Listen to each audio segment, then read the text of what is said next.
June 19, 1944, Philippine Sea.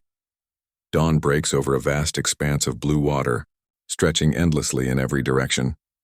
On the bridge of a Japanese reconnaissance plane, Lieutenant Sakio Komatsu scans the horizon through binoculars. He has been searching for the American fleet for hours. His fuel gauge hovers near empty. Orders are simple. Locate the enemy carriers, report their position, return. Then he sees them. Not one carrier. Not two. 15 hulls cutting through the Pacific in perfect formation. The silhouettes are unmistakable. Flat-topped giants, each trailing white wakes like scars across the ocean. Around them, destroyers and cruisers form protective rings that extend for miles. Komatsu reaches for his radio transmitter. But before he can speak, something else catches his eye. The decks are moving planes, dozens of them, lifting off simultaneously from multiple carriers. He watches as one aircraft rises, then another, then three more. The launches don't stop. Every 30 seconds, another fighter or bomber climbs into the morning sky. Within minutes, the air above the American task force is filled with aircraft. 50, 70, 100 planes forming into squadrons, circling, organizing. Komatsu's hand trembles on the radio. He counts again. He must be mistaken, but the launches continue. Wave after wave. More planes than he thought possible. He keys the microphone and speaks the numbers that Japanese commanders will refuse to believe. 3 years earlier, the mathematics of carrier warfare had looked entirely different. December 7, 1941, Pearl Harbor. The Japanese combined fleet had demonstrated what concentrated carrier power could achieve. 6 carriers, Akagi, Kaga, Soryu, Hiryu, Shokaku, and Zuikaku, launched 353 aircraft in 2 waves against the American Pacific Fleet. The attack was devastating, precise, and over within hours. 9 American battleships sunk or damaged. The Pacific balance of power shifted in a single morning. This was the WWII, the first air fleet, the most powerful naval striking force ever assembled. Japanese doctrine had perfected carrier operations through years of combat in China and intensive training. Pilots averaged over 800 flight hours before joining frontline squadrons. Deck crews could launch a full strike wave in under 15 minutes. Coordination between carriers moved like clockwork. In those early months, Japanese carriers ruled the Pacific. They struck Ceylon in April 1942, sinking British warships and forcing the Royal Navy to retreat westward. They supported the conquest of the Dutch East Indies, the Philippines, Malaya. Everywhere the WWII appeared, Allied forces withdrew or died. The equation seemed clear. 6 carriers properly coordinated could dominate an ocean. But the Americans were learning. In building June 1942 Midway, the mathematics changed. 4 Japanese carriers, Akagi, Kaga, Soryu, and Hiryu, went to the bottom in a single day. Dive bombers from Enterprise, Yorktown, and Hornet caught the WWII at its most vulnerable moment. Flight decks crowded with armed and fueled aircraft. The fires spread faster than damage control parties could contain them. By sunset, Japan's carrier superiority was gone. Yet Midway was only the beginning of a transformation the Japanese Navy failed to fully comprehend. In American shipyards, a revolution had already begun. Not in tactics or training, but in something more fundamental: industrial capacity. The United States had not entered the war to win battles. It had entered to produce victory through sheer material overwhelming force. The numbers told a story Japanese planners found difficult to accept. In 1940, American shipyards delivered 0 aircraft carriers. In 1941, 1 escort carrier entered service. But by 1942, the assembly lines were accelerating. 7 carriers commissioned. In 1943, that number rose to 25.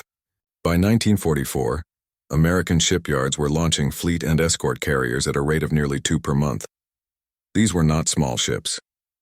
The Essex-class fleet carriers, the backbone of America's Pacific offensive, displaced 27,000 tons each. They could carry 90 aircraft. Their flight decks stretched 872 feet. Each one required 21 million man-hours to construct, yet the shipyards at Newport News, Brooklyn, and Philadelphia produced them with assembly line efficiency. Hulls moved from keel laying to commissioning in under 18 months. The Japanese, by contrast, struggled to replace their losses. Shipyard capacity remained limited. Resources grew scarcer as American submarines strangled supply lines. The carrier Taiho, Japan's most advanced flat-top, required nearly 3 years to complete. Shinano, converted from a Yamato-class battleship hull, would take even longer. By mid-1944, Japan possessed 6 operational fleet carriers. America had over 2 dozen, with more arriving every month. But numbers alone did not explain what Lieutenant Komatsu would witness in June 1944. Carriers were merely platforms. The true transformation lay in how the Americans had reimagined carrier operations entirely.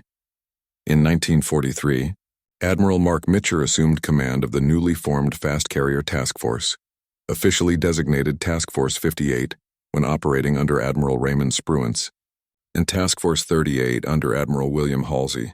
Mitcher was a naval aviator from the earliest days, a pilot who understood that carriers were not auxiliary vessels supporting battleship fleets. They were the fleet. The battleships were now the escorts. Mitcher organized his carriers into task groups, each containing 3 to 4 flat tops plus screening vessels. These groups could operate independently or mass for concentrated strikes. The concept was flexible, mobile, and utterly lethal. Instead of 6 carriers operating as a single unit, the Japanese model, the Americans deployed multiple independent groups that could converge from different directions, overwhelming enemy defenses through sheer volume and coordination. The tactical deployment, however, was only half the innovation. The other half was something no navy in history had achieved: sustained, continuous operations far from home ports. Traditional naval doctrine held that warships needed bases, harbors for resupply, dry docks for repairs. After a few days of intensive combat operations, a fleet withdrew to replenish fuel, ammunition, and provisions. This rhythm dictated the tempo of naval warfare for centuries. The Americans discarded that rhythm entirely. Beginning in late 1943, the U.S. Navy perfected underway replenishment, the ability to refuel, rearm, and resupply ships at sea without returning to port.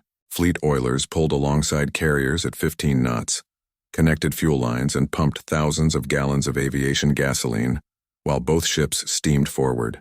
Ammunition ships transferred bombs and torpedoes via high lines stretched between vessels. Escort carriers ferried replacement aircraft directly to the fleet carriers' decks. The logistical tail supporting the Fast Carrier Task Force grew into a floating city. Service Squadron 10, nicknamed the Fleet Train, comprised over 30 oilers, ammunition ships, repair vessels, and floating supply depots. They operated from advance anchorages at Ulithi Atoll and Manus Island, forward bases closer to Japanese territory than Pearl Harbor.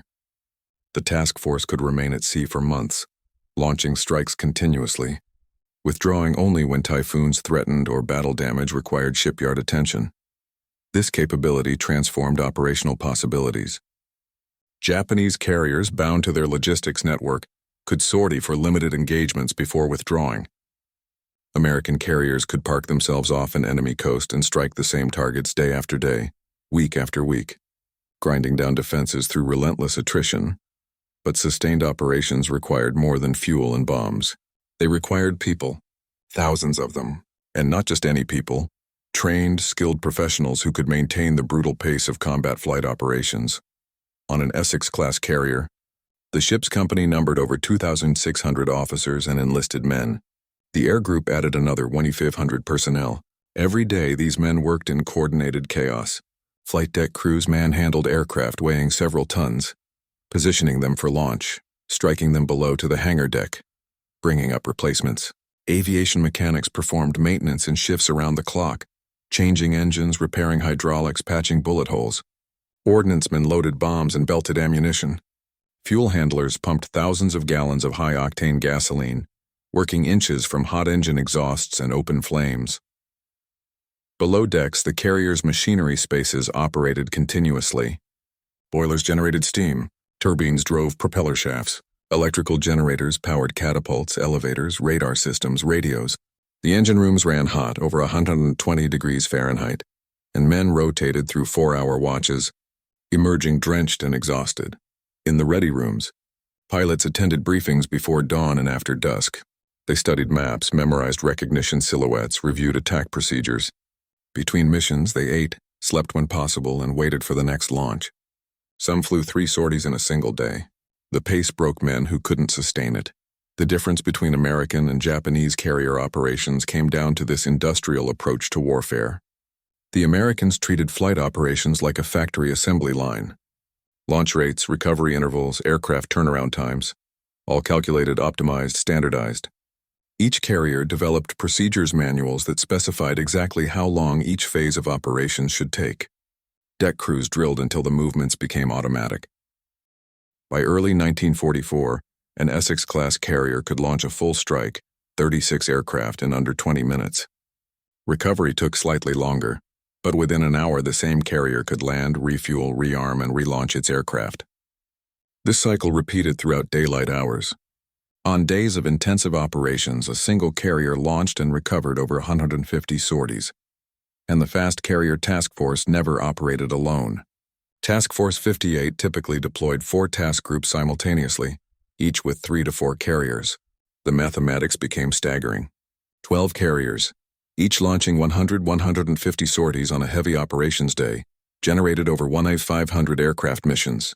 Divide that across dawn launches, midday strikes, and afternoon sweeps, and the result was a continuous umbrella of American aircraft over the target area.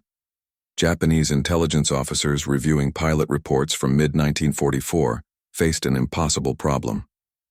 Their pilots reported hundreds of American aircraft in the sky simultaneously, but Japanese doctrine held that a carrier could launch perhaps 30 to 40 planes per day before exhausting crews and aircraft. The numbers didn't reconcile. Either American pilots were wildly exaggerating, a common problem in combat reports, or the Americans had achieved something operationally unprecedented. The truth was more disturbing than exaggeration. The Americans had industrialized aerial warfare at sea. They treated carrier operations not as a series of carefully planned strikes, but as a sustained campaign of aerial dominance. The goal wasn't to win a single decisive battle. The goal was to launch so many aircraft so continuously that enemy defenses simply collapsed under the weight. Behind this operational tempo lay another American advantage: pilot production.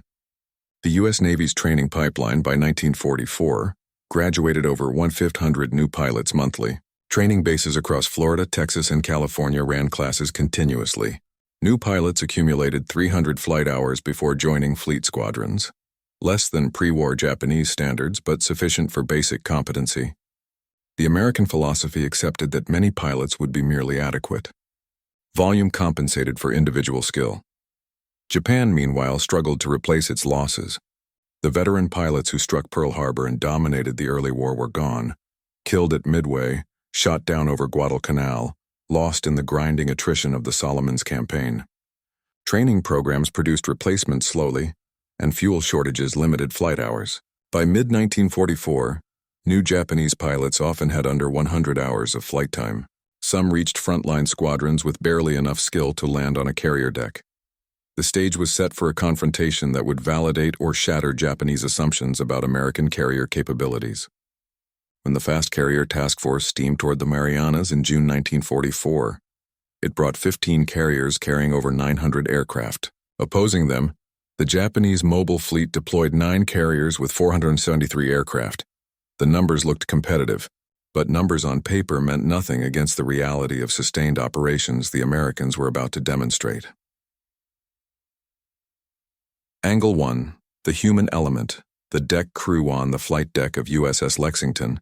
Aviation machinist's mate, second-class Robert Blanchard, has been awake for 19 hours. His hands are black with grease and hydraulic fluid. His khaki uniform, once pressed and clean, is now streaked with oil and sweat. The soles of his boots are soft from walking across steel decks heated by the tropical sun. It is 05:30 hours. The first launch begins in 15 minutes. Blanchard and his crew chief crouch beside a F-6F Hellcat fighter, conducting the final pre-flight inspection. They check control surfaces, test the aileron movement, examine hydraulic lines for leaks. The pilot, a lieutenant junior grade whose name Blanchard doesn't know, climbs into the cockpit and begins his checklist. The engine coughs once, twice, then roars to life. The propeller becomes a blur. Exhaust smoke washes over the deck crew. Around Blanchard, 50 other men move with practiced urgency. Ordnancemen roll a dolly carrying 500-pound bombs toward a dive bomber spotted near the island. Aviation fuel handlers drag hoses across the deck, topping off wing tanks. Plane directors, men in colored jerseys waving wands, guide aircraft forward from the parking area toward the launch catapults. The choreography is complex, dangerous, and utterly essential. One mistake, a forgotten chock, a loose cowling, a fuel leak, could kill a pilot or destroy an aircraft. The deck crew knows this. They work with focus that borders on obsession. Blanchard's shift began yesterday at 0400. He worked through breakfast, skipped lunch, ate dinner standing beside an engine nacelle while performing a magneto replacement. At 2200 hours, he grabbed 4 hours of sleep in a berthing compartment, packed with 200 other men, hammocks slung so close together that rolling over meant bumping the man beside him. Then the boatswain's whistle shrieked reveille and the cycle began again. This is day 6 of continuous operations. Lexington has launched over 600 sorties since the task force entered the Philippine Sea. Blanchard has personally serviced 14 different aircraft. He has changed engines, replaced bullet-damaged hydraulic lines, patched holes in aluminum skin, and cleaned blood from a cockpit after a wounded pilot brought his plane home. The lieutenant's Hellcat taxis forward. The launch officer raises his flag, signals the pilot to advance throttle to full power. The engine screams. The launch officer drops his flag and dives to the deck. The catapult fires, a violent mechanical lurch, and the Hellcat rockets forward off the bow into the air.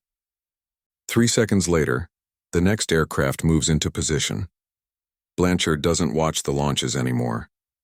He's already moving toward the next plane on his maintenance list. Behind him, another aircraft lands on the stern deck every 45 seconds. The organized chaos continues.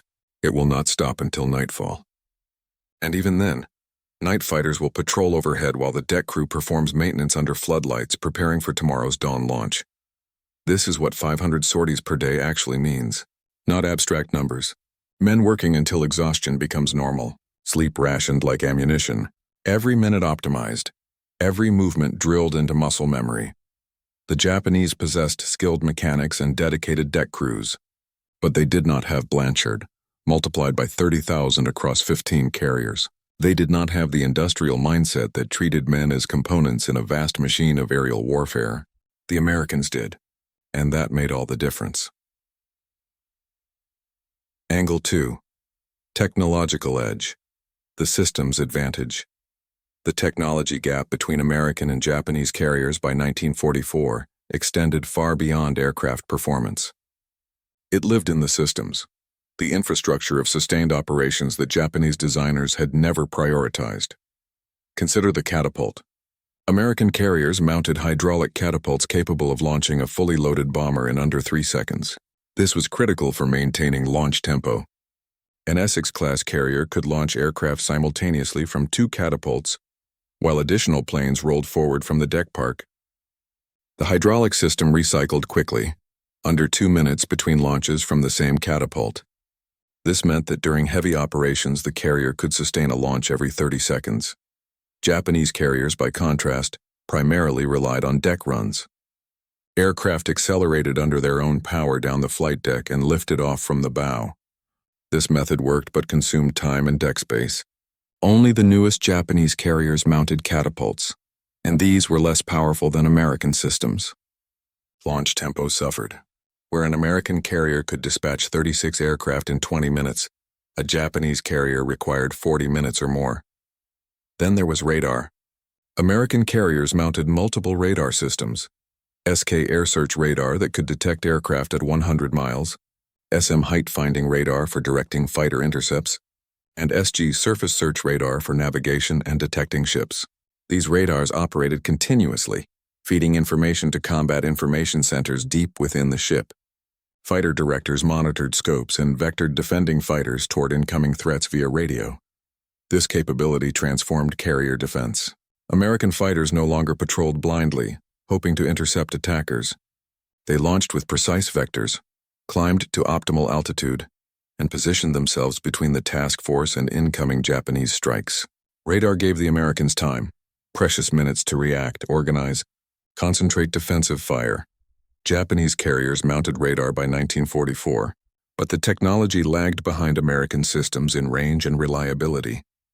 Fighter direction remained primitive. Japanese combat air patrols often missed attackers entirely, learning of the attack only when bombs began falling. The technological gap translated directly into combat effectiveness. Below decks, American carriers featured rapid refueling systems that could top off an aircraft's tanks in under 5 minutes. Aviation gasoline pumped through pressurized lines from storage tanks deep in the ship. Ordnance elevators lifted bombs and torpedoes from magazines to the hangar deck and flight deck with mechanical efficiency. American carriers had been designed for sustained operations, every system optimized for speed, safety, and reliability. Japanese carriers, many designed in the 1930s, lacked these refinements. Refueling took longer. Ordnance handling required more manual labor. The cumulative effect was slower aircraft turnaround times. What an American carrier accomplished in 60 minutes. Land, refuel, rearm, and relaunch an aircraft took a Japanese carrier 90 minutes or more. Speed compounded across hundreds of sorties. The Americans could cycle through 3 strike waves in the time the Japanese completed 2. Over days of continuous operations, this advantage multiplied into overwhelming aerial dominance. Angle 3. The Japanese perspective, disbelief and miscalculation. In the ready room of carrier Zuikaku, Lieutenant Commander Zenji Abe studies reconnaissance photographs with growing confusion. The images taken by a scout plane over the American task force yesterday afternoon show 15 carriers. His intelligence briefing listed 12. Either the reconnaissance pilot miscounted, possible given the stress of flying alone over an enemy fleet, or the Americans had reinforced more quickly than anticipated. Abe commanded a dive bomber squadron. He had fought at Coral Sea, survived the carnage at Santa Cruz, and led strikes over Rabaul. He understood carrier operations as well as any pilot in the mobile fleet, and the numbers he was hearing made no tactical sense. Fellow pilots, returning from yesterday's strike, reported the sky thick with American fighters. Not a dozen, not 2 dozen. Hundreds. The anti-aircraft fire had been so intense that bomber formations disintegrated before reaching their targets. Only a handful of aircraft reached the American carriers. Fewer returned. The strike had launched with 69 aircraft. 42 failed to return. The survivors reported minimal damage inflicted on the enemy. One pilot claimed to have scored a hit on a carrier. Another thought he'd damaged a cruiser. But photographic confirmation was non-existent. The strike had simply vanished into the American defensive screen and died there. Japanese doctrine held that a carrier could sustain perhaps 2 major strikes per day before exhausting its aircraft and crews. 3 strikes was the absolute maximum, reserved for decisive engagements. Yesterday, the American carriers had flown continuously from dawn until dusk. Abe's intelligence officer estimated over 400 American sorties, fighters, bombers, reconnaissance planes, anti-submarine patrols. How? The mathematics didn't work. 15 carriers, each launching perhaps 40 sorties per day, yielded 600 total sorties maximum. But that assumed optimal conditions. Perfect weather, no combat losses, no mechanical breakdowns. Real-world operations always fell short of theoretical maximums, yet the Americans seemed to exceed their theoretical limits routinely. Some Japanese officers suggested the Americans were operating from land bases in addition to carriers. But the nearest American airfields were over 800 miles away, beyond the range of carrier aircraft. Others proposed that American carriers somehow embarked larger groups, perhaps 120 or 150, aircraft per ship instead of the typical 75. But reconnaissance photographs showed standard-sized carriers, not enlarged monsters. The truth was simpler and more disturbing. American operational tempo had transcended Japanese understanding of what was possible. The Americans launched more sorties because they had industrialized the process. They maintained higher sortie rates because their deck crews worked in shifts. Their maintenance procedures were streamlined. Their logistics network eliminated downtime. Abe didn't have access to these details. He only knew that the enemy was flying far more missions than Japanese doctrine suggested was sustainable. And if intelligence assessments were wrong about American sortie rates, what else might they be wrong about? The answer to that question would arrive in less than 12 hours, when the first American strike waves appeared on Zuikaku's radar scopes. Abe would lead his squadron into the air one final time, heading toward an American fleet that would launch more aircraft in a single afternoon than he thought possible. He would not return from that mission. Like so many Japanese naval aviators, he would vanish into the Pacific sky, another casualty of an industrial war Japan could not win. Angle 4, Industrial Warfare, the Shipyard Miracle in Newport News. Virginia, the night shift at the shipyard never stops. Arc welders throw blue-white sparks across the skeletal frame of CV-36, the future USS Antietam. Riveters pound steel plates into place with pneumatic hammers that echo across the James River.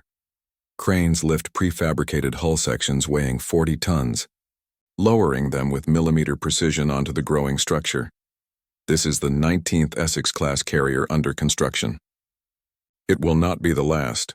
The shipyard operates on a schedule that would have seemed fantastical in 1941. Keel laying to commissioning, 17 months.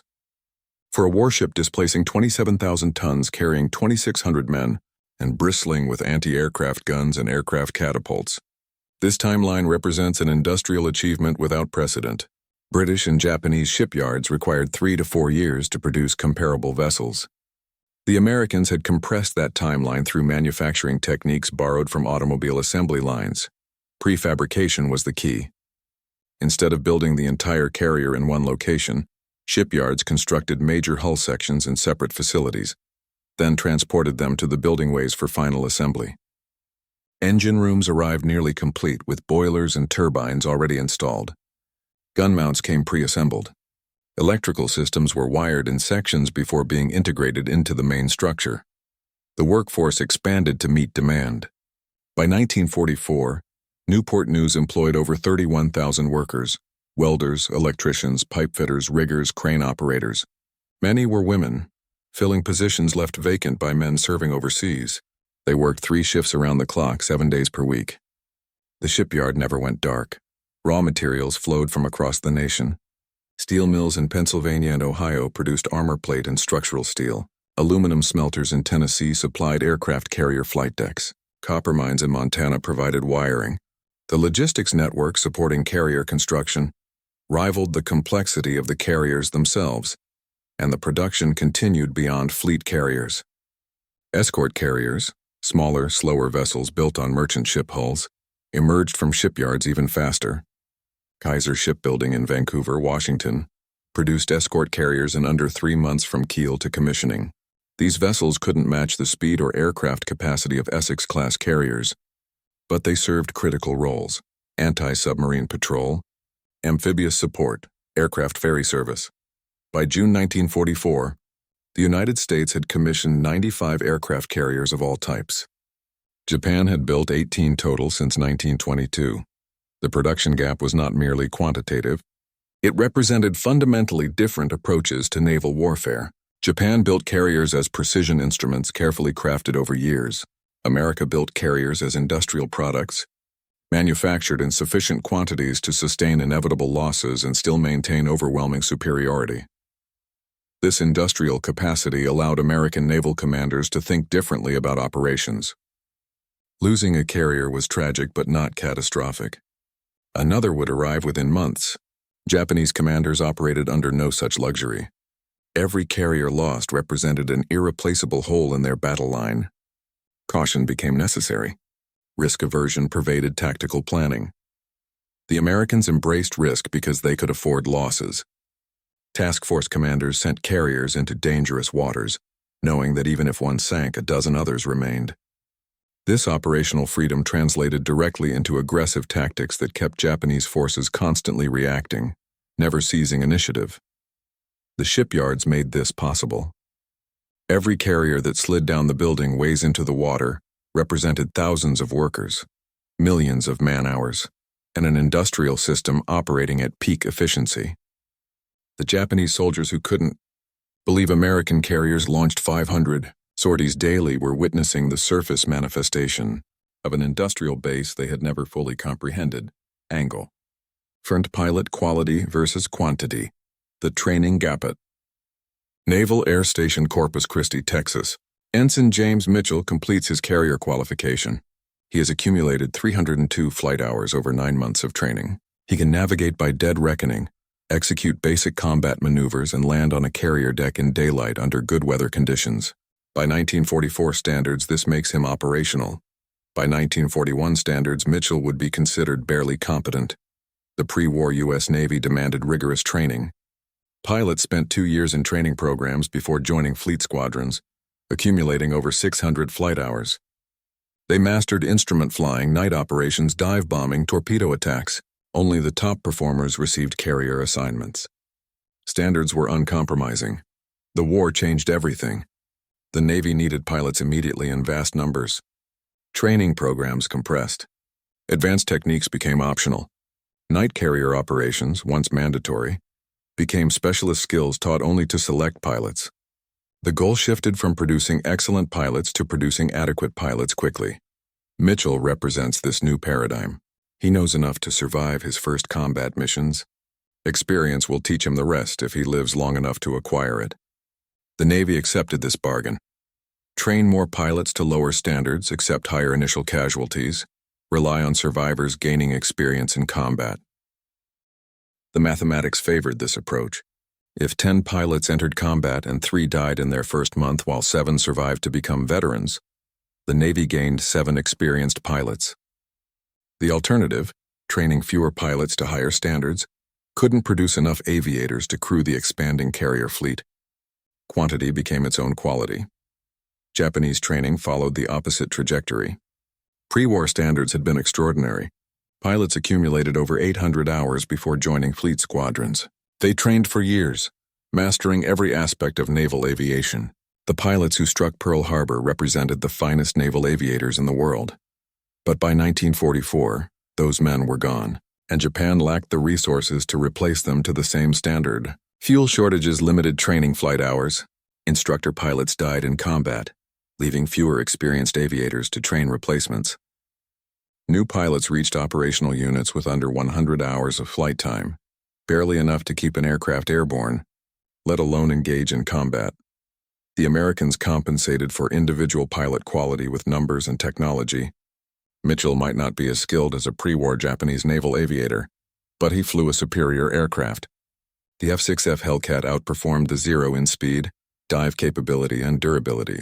Mitchell also benefited from radar-directed fighter control, which positioned him advantageously before combat began, and if Mitchell made mistakes, 20 other American pilots flew nearby to cover his errors. Japanese pilots operated under no such advantages. They flew obsolescent aircraft against overwhelming numbers. Radar gave American fighters first strike capability. Japanese pilots often died before understanding what killed them, ambushed from above, shot down by opponents they never saw.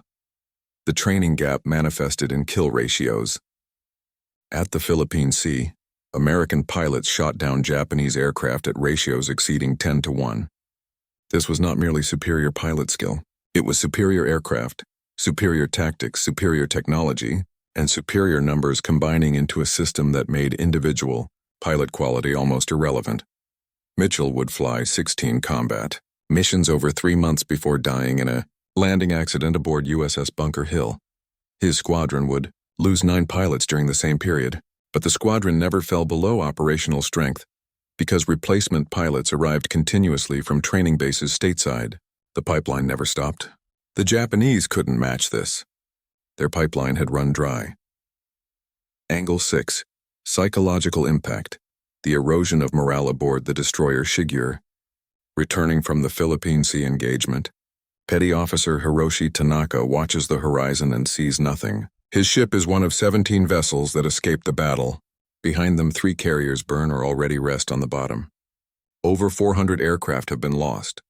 Nearly 3,000 men will never return home. Tanaka has served in the Imperial Navy for 4 years.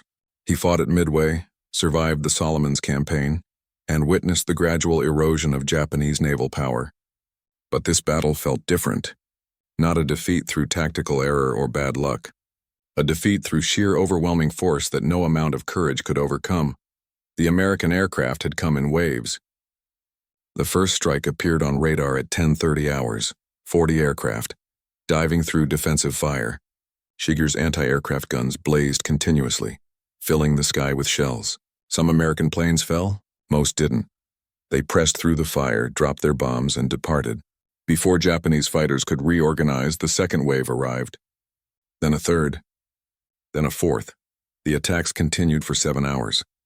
Every time Japanese combat air patrol aircraft climbed to intercept, American fighters swarmed them. Every time the fleet tried to maneuver into firing positions, American dive bombers appeared overhead. The coordination seemed impossible. Dozens of aircraft attacking simultaneously from multiple directions, while other planes circled overhead awaiting their turn. Tanaka had watched carrier Hio take 3 torpedo hits and capsize within minutes. He'd seen Shokaku explode when a submarine's torpedo ignited aviation fuel vapors. He'd witnessed fighters attempting to land on carriers that no longer existed, circling until their fuel ran out and they ditched into the ocean. The American attacks were relentless, methodical, unstoppable. Now, steaming back toward Okinawa, Tanaka and his shipmates discuss what they witnessed. Some blame leadership, others blame inadequate air cover. A few suggest the American fleet possessed some new technology, radar perhaps, that gave them an insurmountable advantage. But the consensus settles on something simpler and more disturbing. The Americans had more of everything. More carriers, more aircraft, more pilots, more fuel, more bombs.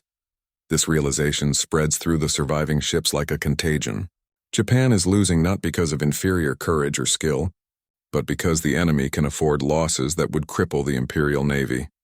The Americans send waves of aircraft and don't flinch when planes fail to return.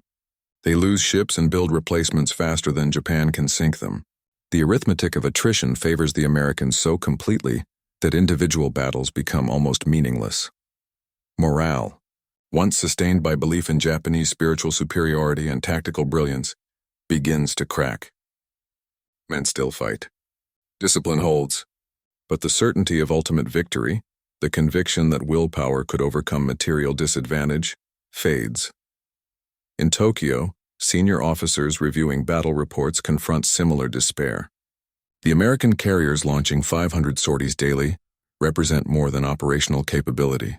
They represent an industrial and logistical system that Japan cannot match. Every analysis reaches the same conclusion.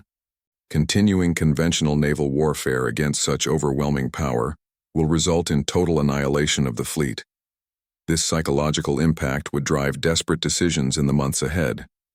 If conventional tactics couldn't stop American carriers, then unconventional methods must be considered.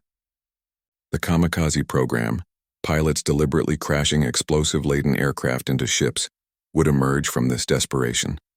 Not as a preferred tactic, but as the only remaining option when facing an enemy whose carrier operations had transcended conventional limitations. The American ability to sustain 500 sorties daily destroyed more than aircraft and ships. It destroyed Japanese confidence that the war was winnable through military means. And that psychological defeat, more than any single battle, sealed the outcome in the Pacific. June 19, 1944, 07:30 hours, Philippine Sea aboard USS Lexington. Admiral Mark Mitcher stands on the flag bridge studying the tactical plot.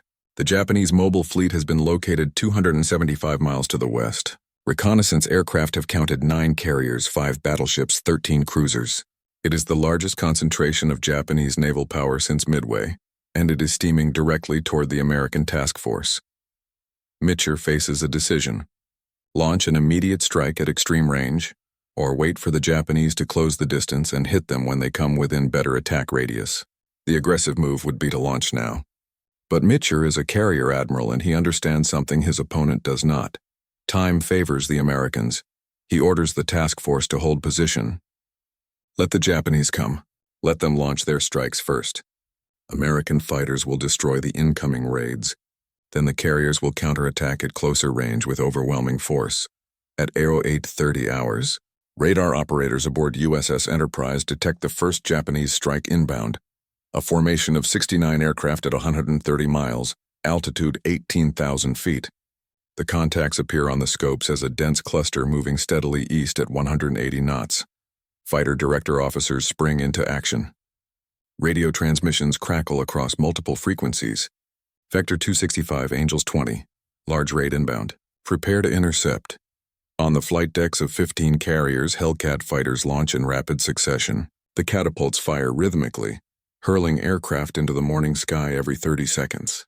Within 18 minutes, 140 American fighters are airborne, climbing hard toward the intercept point. The Japanese formation doesn't stand a chance. The Americans have radar altitude data.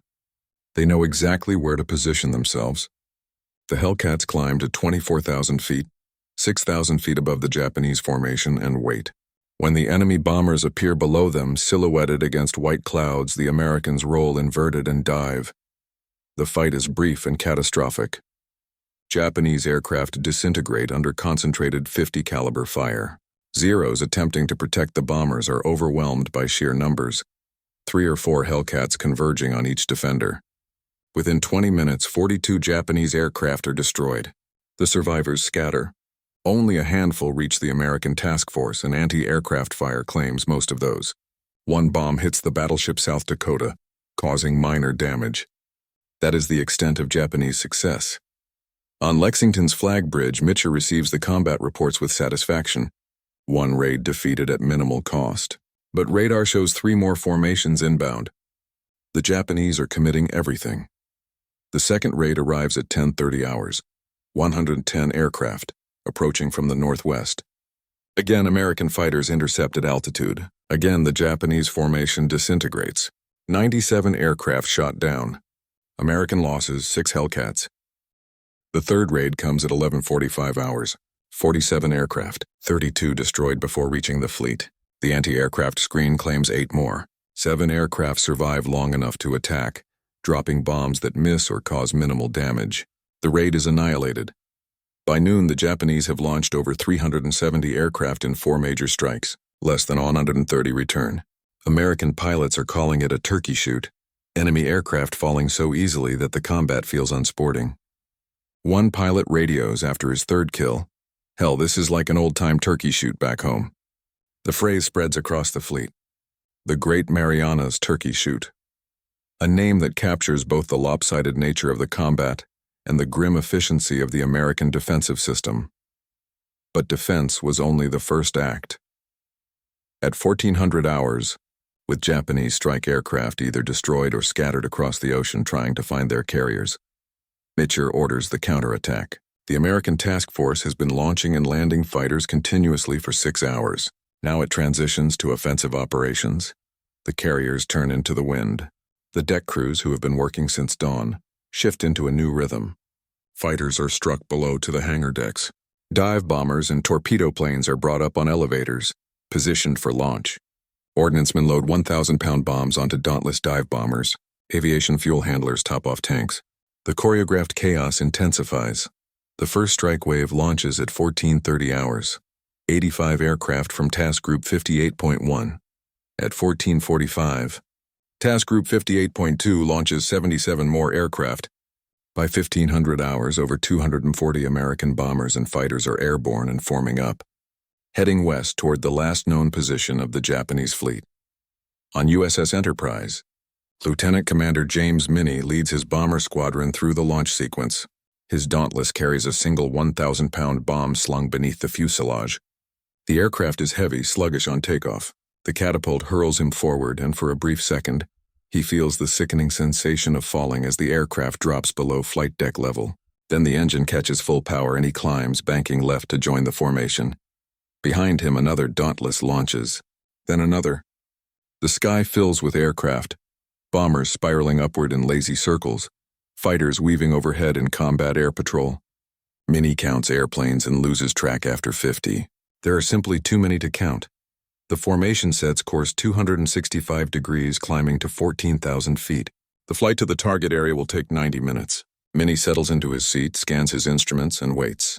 Around him, 239 other aircraft drone westward in a formation that stretches across 10 miles of sky.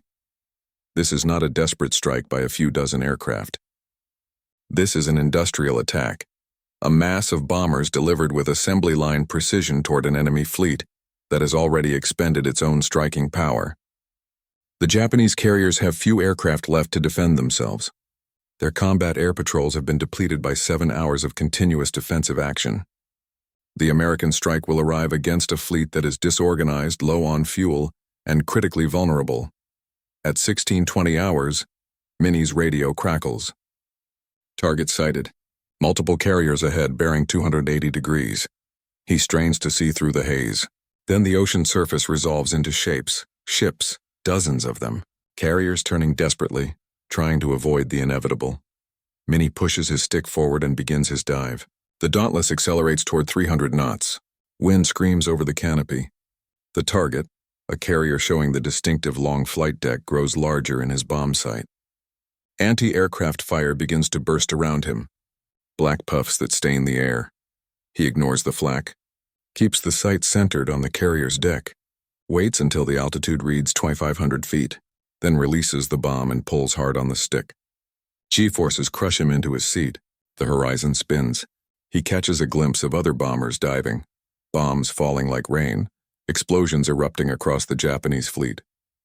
He doesn't see his bomb hit. There are too many explosions to distinguish individual impacts, but when he levels off at 1,000 feet and looks back, 3 carriers are burning. Black smoke columns rise thousands of feet into the air. Destroyers are circling frantically. More American aircraft are diving through the defensive fire. Minnie keys his radio. Good hits on all targets. Multiple carriers burning. Recommend follow-up strike. The formation regroups and turns east, heading back toward the American task force. Behind them, the Japanese mobile fleet burns. The carrier Hio has taken 3 bomb hits and is listing heavily. Zuikaku, one of the 2 carriers that struck Pearl Harbor and survived until now, is damaged and trailing oil.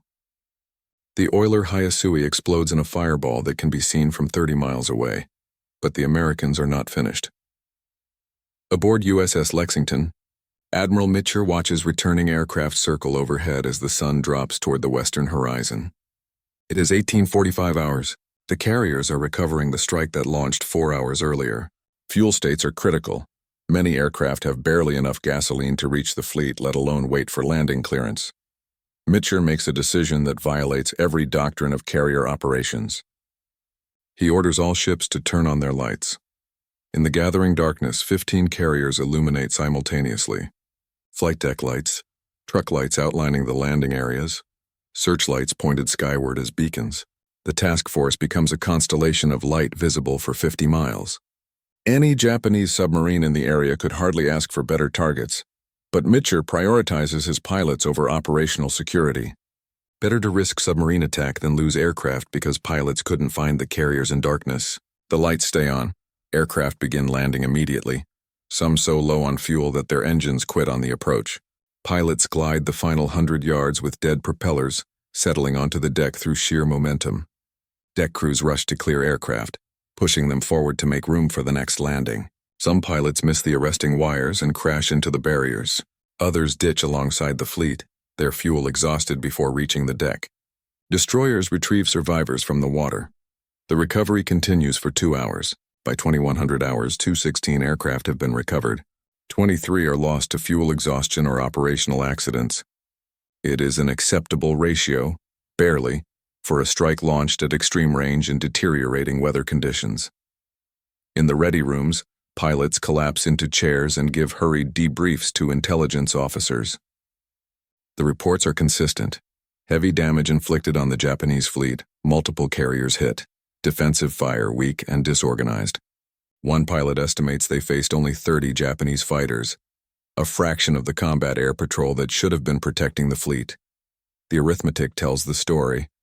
The Japanese mobile fleet launched 373 aircraft in 4 strikes during the morning. Only 130 returned. Of those survivors, many were damaged or too low on fuel to fly again. When the American counterattack arrived in the afternoon, the Japanese had fewer than 50 operational fighters to defend 9 carriers. The Americans hit them with 240 bombers escorted by their own fighters. The outcome was inevitable. But the day's operations reveal something beyond tactical victory. They demonstrate sustained operational capability that redefines carrier warfare.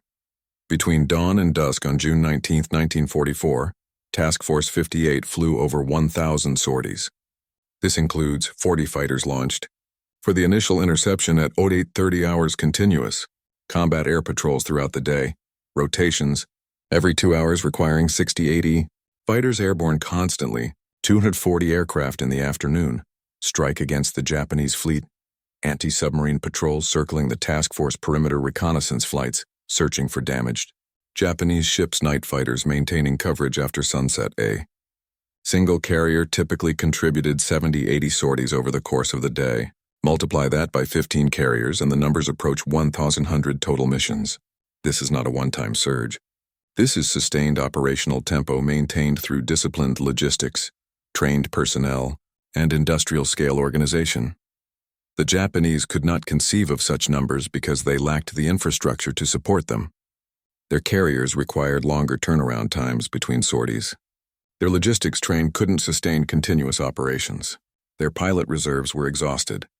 When the mobile fleet launched its maximum effort in the morning, 373 aircraft, it expended everything. There was nothing left for a second strike.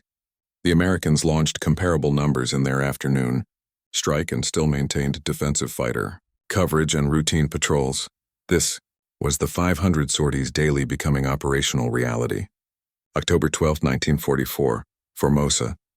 3 months after the Philippine Sea engagement. Task Force 38, the same fleet, now operating under Admiral Halsey, approaches Formosa to neutralize Japanese air bases before the invasion of the Philippines.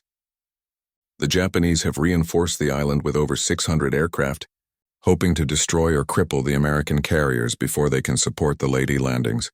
For 3 days, American carriers pound Formosa with continuous strikes. The operational tempo exceeds even the Philippine Sea engagement.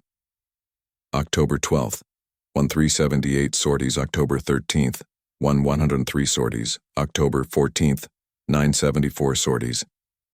Total 455 sorties in 72 hours, an average of 1,151 sorties per day across the task force. With 17 carriers participating, each carrier averages 67 sorties per day, launches and recoveries cycling continuously from dawn to dusk. The Japanese air bases are obliterated. Hangars burn, runways crater under repeated bombing, aircraft caught on the ground are destroyed wholesale. Japanese pilots attempting to defend the island are shot down in numbers that mirror the Philippine Sea engagement. Over 500 Japanese aircraft are destroyed in 3 days. American losses, 89 aircraft. Japanese commanders on Formosa report to Tokyo that they have inflicted catastrophic damage on the American fleet. Pilots claim to have sunk multiple carriers, damaged others, and successfully repelled the attacks. These reports are not deliberate lies.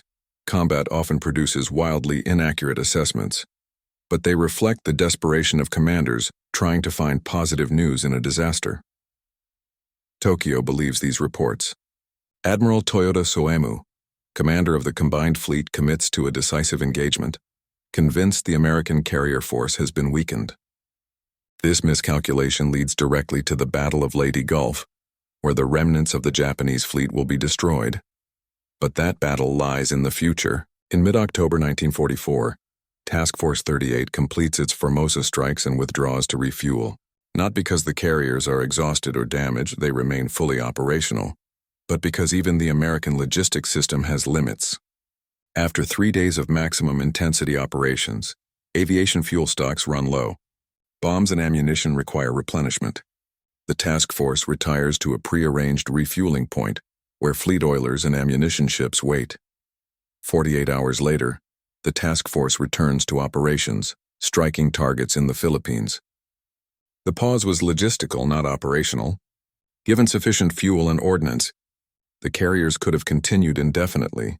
This capability to strike for 3 days, withdraw to refuel, and immediately resume operations represents the culmination of the American carrier warfare revolution. The Japanese mobile fleet could sortie for a single decisive engagement, expend its aircraft, and require weeks to reconstitute. Task Force 38 could operate continuously, pause only for logistics, and return at full strength. The psychological impact on Japanese forces was devastating. American carriers appeared unstoppable, capable of launching endless waves of aircraft regardless of losses or weather. Every time Japanese commanders thought they had inflicted sufficient damage to gain breathing room, the American carriers returned, undiminished, relentless, overwhelming. Lieutenant Komatsu's observation in June, watching hundreds of aircraft launch from American carriers, had been validated beyond his worst fears. The Americans had industrialized carrier warfare. They launched 500 sorties daily not as a theoretical maximum, but as routine operational tempo, and there was nothing the Japanese Navy could do to stop them. The climax of the carrier war in the Pacific was not a single battle. It was the sustained demonstration of operational capability that made Japanese resistance futile. The Americans didn't just win carrier engagements. They redefined what carrier operations could achieve, and in doing so they made Japanese naval aviation obsolete. November 1944, Ulithi, Atoll, Caroline Islands. The vast lagoon serves as the forward anchorage for the American Pacific Fleet. Dozens of carriers swing at anchor in water so clear that coral reefs are visible 40 feet below the surface. Around them, battleships, cruisers, destroyers, and the vessels of Service Squadron 10 form a floating city of over 600 ships. This is where Task Force 38 rests between operations. Crews receive mail from home. Fresh provisions arrive from supply ships. Repair vessels pull alongside damaged carriers to patch holes and replace damaged equipment. New aircraft are transferred from escort carriers, replacing losses. The fleet replenishes, reorganizes, and prepares for the next strike. The statistical analysis of carrier operations from June through October 1944 tells a story of complete American dominance. Philippine Sea, June 19, 1944. American sorties, approximately 100 over 2 days. Japanese aircraft destroyed, 600 plus, including operational losses. American aircraft lost 123, mostly to fuel exhaustion on the return flight. Japanese carriers sunk.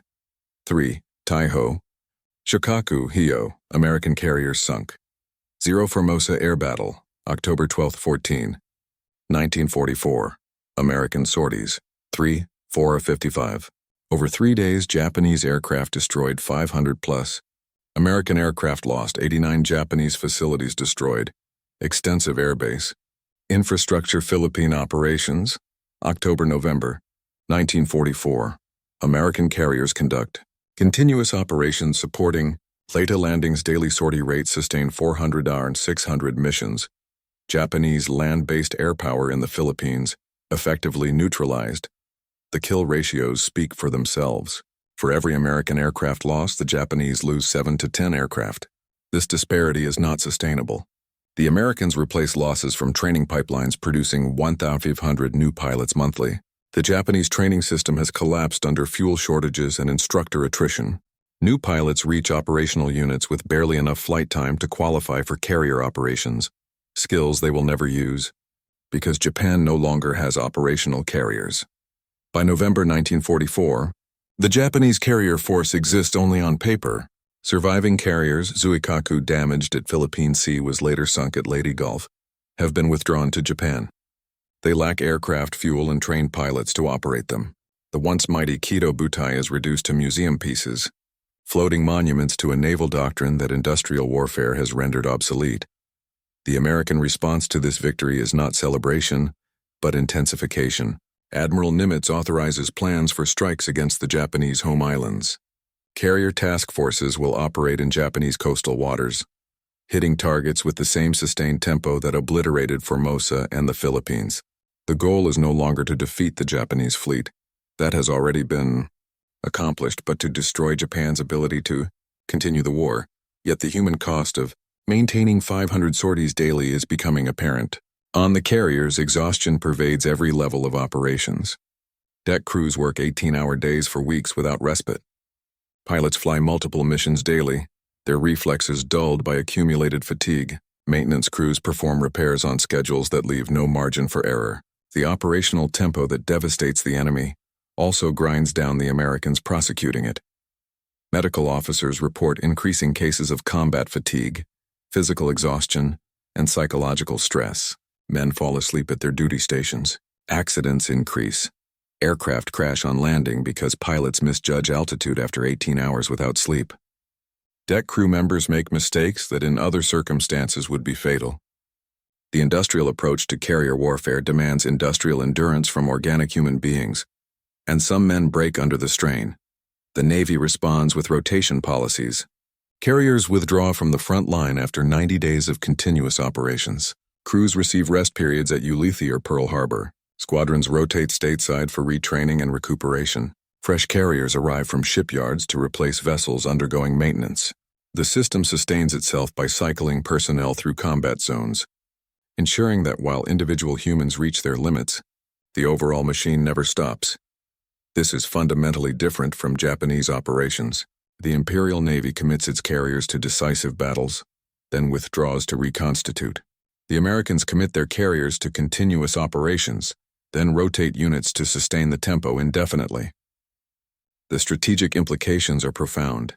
The Japanese can never gain breathing room, never reconstitute their forces, never seize initiative.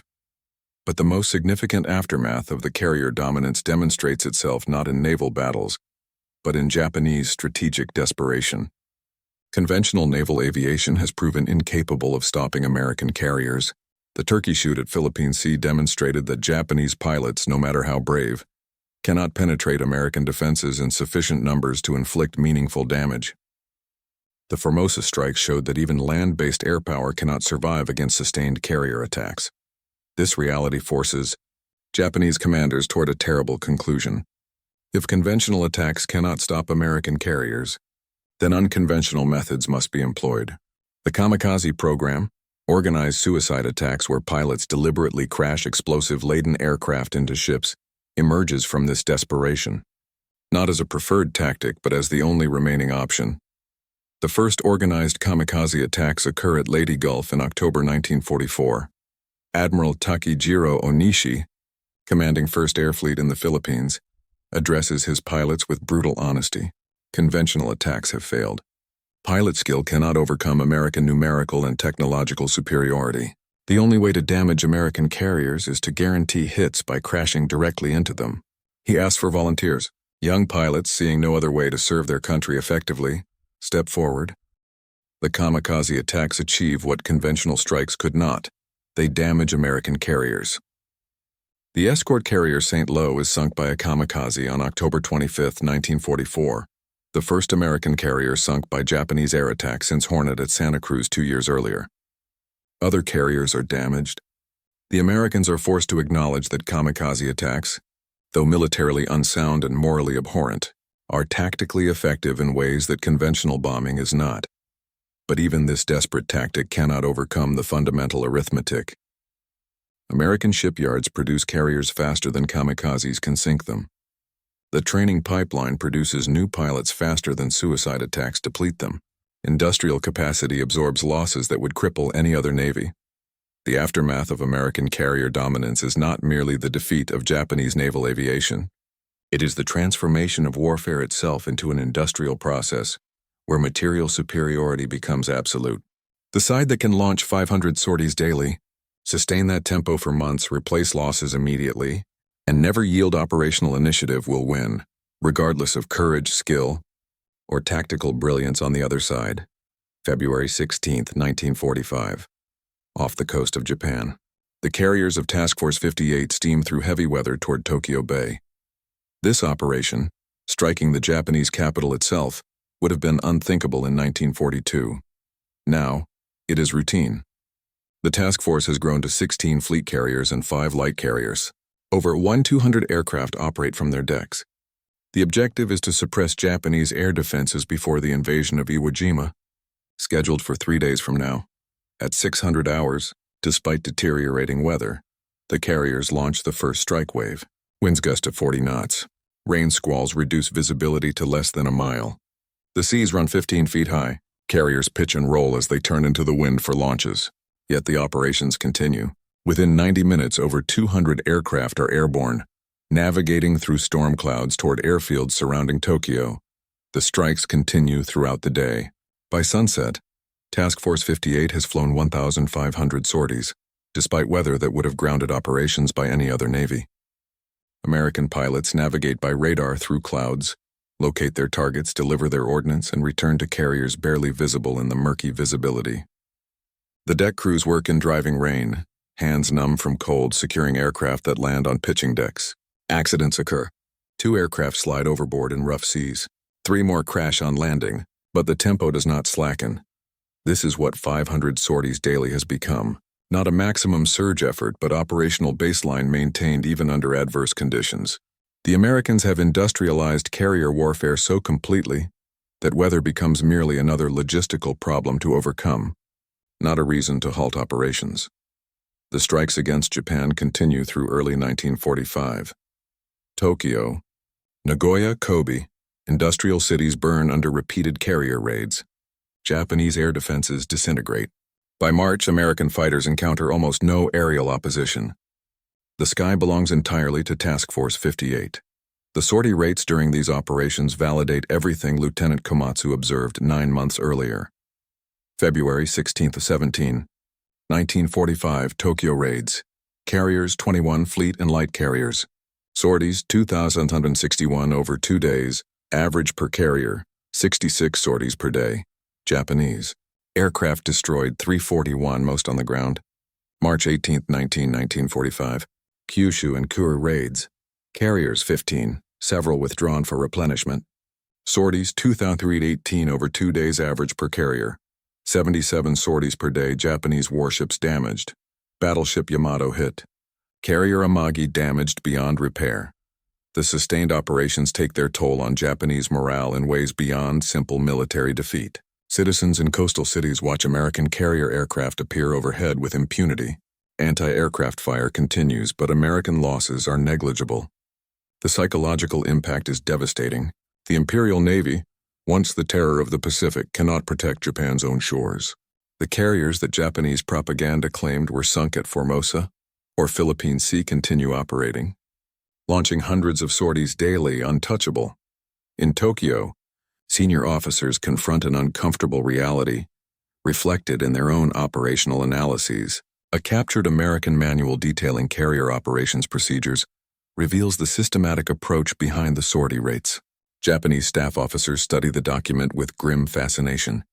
The Americans have standardized every aspect of carrier operations: launch procedures timed to the second, maintenance schedules calculated to maximize aircraft availability, crew rotation policies designed to sustain operations indefinitely. One staff officer summarizes the findings in a report that never reaches beyond the Naval General Staff.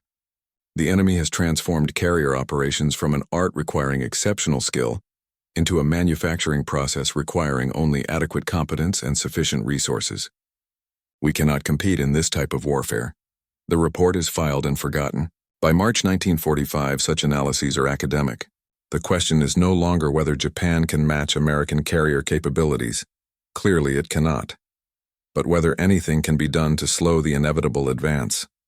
The answer emerges in the waters off Okinawa, where the most intensive kamikaze campaign of the war unfolds. From April through June 1945, over 1,900 kamikaze sorties are flown against the American fleet supporting the Okinawa invasion. The attacks sink 36 ships and damage 368 others. 13 escort carriers are hit. 5 fleet carriers suffer kamikaze damage. The campaign represents Japan's most effective aerial response since Philippine Sea. Yet even this cannot alter the strategic balance. American carriers continue operating throughout the Okinawa campaign. When one carrier is damaged and withdraws, another arrives from Pearl Harbor to replace it. The rotation continues seamlessly. Task Force 58 maintains at least 12 operational carriers off Okinawa for 82 consecutive days, flying an average of 400 sorties daily in direct support of ground forces, while simultaneously maintaining combat air patrols to defend against kamikazes. The numbers from Okinawa are staggering. Total American carrier sorties: over 35,000 during the campaign average daily. Sorties: 427 operational carriers at any given moment. 1216 Japanese. Aircraft destroyed 7830, including kamikaze aircraft. Shot down before reaching targets.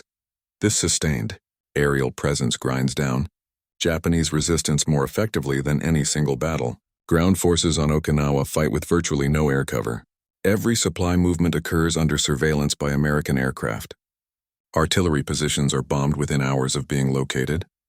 The psychological effect of fighting under constant aerial observation and attack breaks unit cohesion. Japanese soldiers surrender at rates unprecedented in the Pacific War, not from cowardice, but from recognition that resistance under such conditions is futile. By July 1945, Task Force 38 returns to striking the Japanese home islands. The carriers operate with complete freedom off Japan's coasts. Airfields, harbors, rail yards, industrial facilities, all are hit repeatedly. The sorties continue day after day, a relentless drumbeat of destruction that Japan cannot counter. On August 15, 1945, Emperor Hirohito announces Japan's surrender. Among the many factors driving this decision, atomic bombs, Soviet entry into the war, the destruction of Japanese cities, is the inescapable reality that American carrier task forces can operate indefinitely off Japan's coasts, launching hundreds of sorties daily, with no prospect of Japanese forces stopping them. The final tally from June 1944 through August 1945 defies easy comprehension. American carrier sorties in the Pacific, over 250,000 Japanese aircraft destroyed, approximately 22,000 American carriers sunk by Japanese action, 5 escort carriers, non-fleet carriers, Japanese carriers remaining operational at war's end. 0 Lieutenant Komatsu, watching those first waves launch from American carriers in June 1944, had witnessed the beginning of a transformation he could not fully understand. The Americans had not simply built more carriers. They had reimagined naval warfare as an industrial process, applied manufacturing principles to military operations, and created a system that generated overwhelming force through sustained tempo rather than decisive battles. The 500 sorties daily were real, and they had changed warfare forever. There is a photograph taken aboard USS Lexington in June 1944. It shows the flight deck at dusk, crowded with aircraft being prepared for the next day's operations. Deck crews move between the planes, small figures dwarfed by the machinery they service. In the background, other carriers are visible on the horizon, their silhouettes dark against the fading light. The photograph captures no dramatic moment. No bombs exploding, no aircraft launching. Just the routine machinery of industrial warfare, men and machines organized into a system that could sustain operations indefinitely. This was the true revolution the Japanese soldiers couldn't believe. Not individual heroics or tactical brilliance, but the systematic application of industrial principles to naval combat.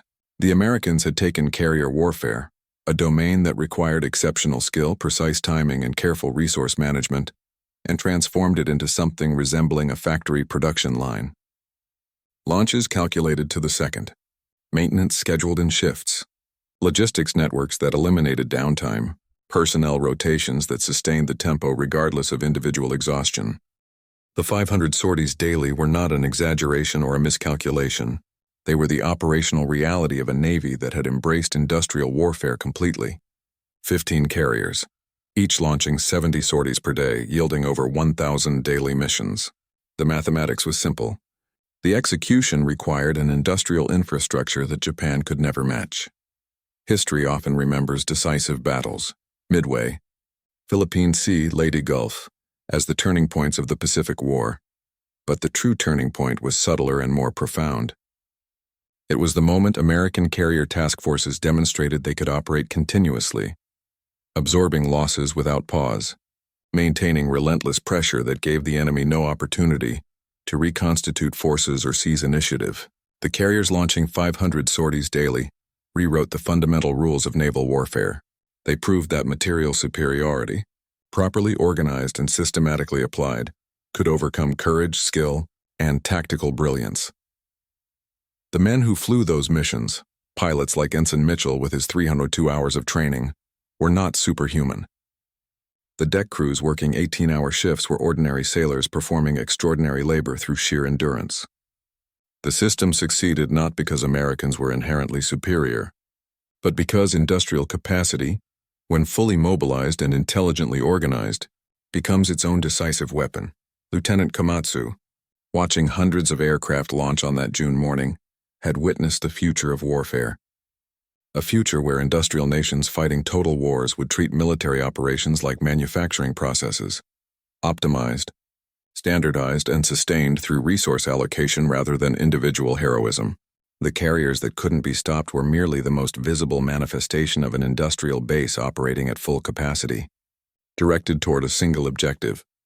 Japan lost the carrier war not in any single engagement, but in the shipyards of Newport News and Brooklyn, in the training bases of Corpus Christi and Pensacola, in the oil fields of Texas and the aluminum smelters of Tennessee.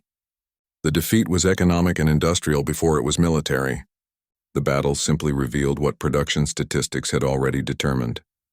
Today, the descendants of those Essex-class carriers still patrol the world's oceans. Nuclear-powered supercarriers, displacing 100,000 tons and carrying 70 aircraft, continue the mission their predecessors pioneered. They launch strikes, maintain air patrols, and project power through sustained operations that would have seemed miraculous in 1944. The numbers have changed, but the principle remains. Control of the seas belongs to those who can sustain carrier operations indefinitely, launching aircraft day after day, replacing losses faster than enemies can inflict them. The Japanese soldiers who couldn't believe carriers launched 500 planes daily were not fools or victims of propaganda. They simply couldn't comprehend a system that had no equivalent in their experience. They understood carriers as precision instruments requiring careful husbandry. The Americans treated them as industrial platforms optimized for maximum output. The conceptual gap was unbridgeable. In the end, the story of those 500 daily sorties is not about aircraft or tactics. It is about the moment warfare became fully industrialized, when the side with greater factory capacity gained advantages that courage alone could not overcome. The carriers were merely the delivery system. The real weapon was America's industrial heartland, working at full capacity, producing the material that made those 500 sorties possible, and doing so every single day until the enemy could no longer respond. That is what the Japanese soldiers couldn't believe. And that is what changed naval warfare forever.